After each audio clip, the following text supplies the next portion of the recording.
Recording begins. Okay. Hello, Dr. Penzer. How are you? Very good. Okay. I would just like to ask you a few questions about your views on organ trafficking. Okay. How would you define organ trafficking? Well, organ trafficking today takes up a big, big definition.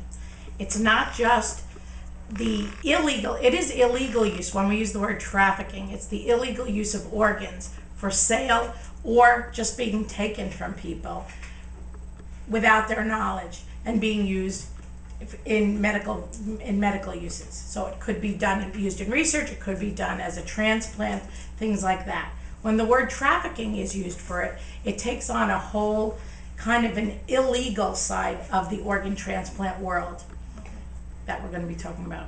Now, personally, I'm against organ trafficking for a lot of different reasons.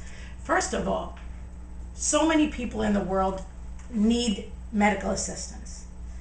When something is done illegal, when it's not regulated by either the state or the government or even the medical profession or even a hospital, when it's not regulated, we have the fear not only that the proper people won't get the organs in time, but that money may be exchanged and so the rich may succeed more than the poor. We may find that organs, to make more money, organs are being mislabeled. And we have a lot of cases in recent history where people are getting diseases because of organs that they thought were healthy. Many people are even dying from it. So it is a very big issue. It's a worldwide issue. And that's something that has to be looked at today. Okay, thank you. Do you think people should sell organs or just give an organ to someone out of sure goods? Well, I would like to believe that people believe in giving. I would like them to give up their time, to even volunteer at a hospital when someone's sick. That doesn't always happen. But I do believe that that's the way it should be done. I know as a student, when I needed to work on a cadaver, on a dead body, so that I could learn about the body, that was a body that someone donated to science. It's certainly not the most beautiful way to go, because we're sitting as students and kind of chopping into things. But at the same time, that person was so good and gracious to know that maybe one day it would help me to become a better doctor. Yeah. So I think that it has to be where the body is given for a reason. I think once money is involved, terrible things happen with it. Yeah. And so I definitely would say we should try to teach the world to volunteer more. Blood, give blood, not just organs. Okay. What are your views on stem cell research? I am a very big proponent of stem cell research. In stem cell research, you're taking cells that have been undifferentiated. That means that they basically could become anything. And we can actually, in science today, make new organs. We can do what's called seeding. We can take an organ that's sick and put healthy tissue in. And that's where all of that research is going. Wouldn't it be a wonderful world if we didn't have to rely on organ trafficking or organ transplants?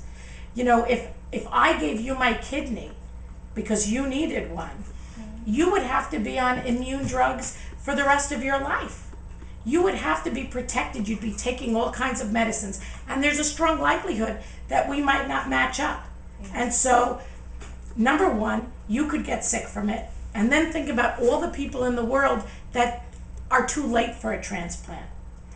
With stem cell research, we wouldn't have to wait for an unfortunate accident in some cases, like a heart, vital organs, or even that we find you a match. I look at that little girl now who has leukemia in Brooklyn, which is right in our neighborhood. She's 6 years old. And she's really searching to find a match. But without a match for bone marrow, she really has very little time left. Could you imagine if we could just give her white blood cells that are undifferentiated and her body could create its own? Yeah. Then we wouldn't have to worry anymore. So I definitely believe in stem cell research. And I definitely believe that it should be government funded. And I definitely believe that this is the way of the future. And I think it will solve a lot of the illegal activities that are going on. Okay. How old do you think an individual should be to donate an organ?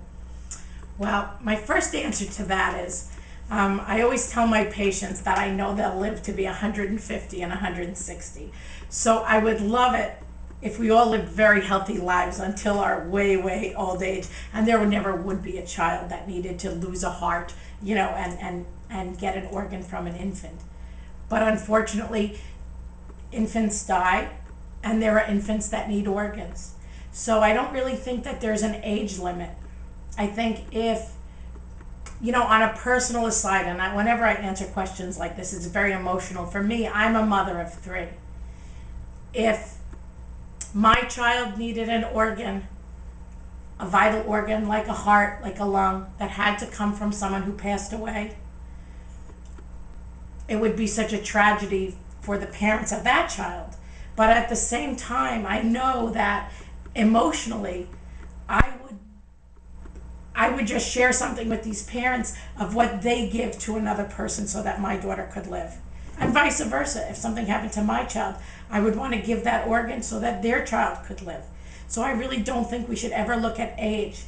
Unfortunately, there are many accidents in the world. I wish there weren't. But if an organ is healthy and someone has died from something else, I think that there's no greater gift in the world you could ever give somebody.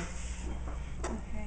Thank you, Ms. Pamela, for your time and You're welcome. sharing your insights on organ trafficking. Thank you. It was nice interviewing you. How'd that go? Thank you.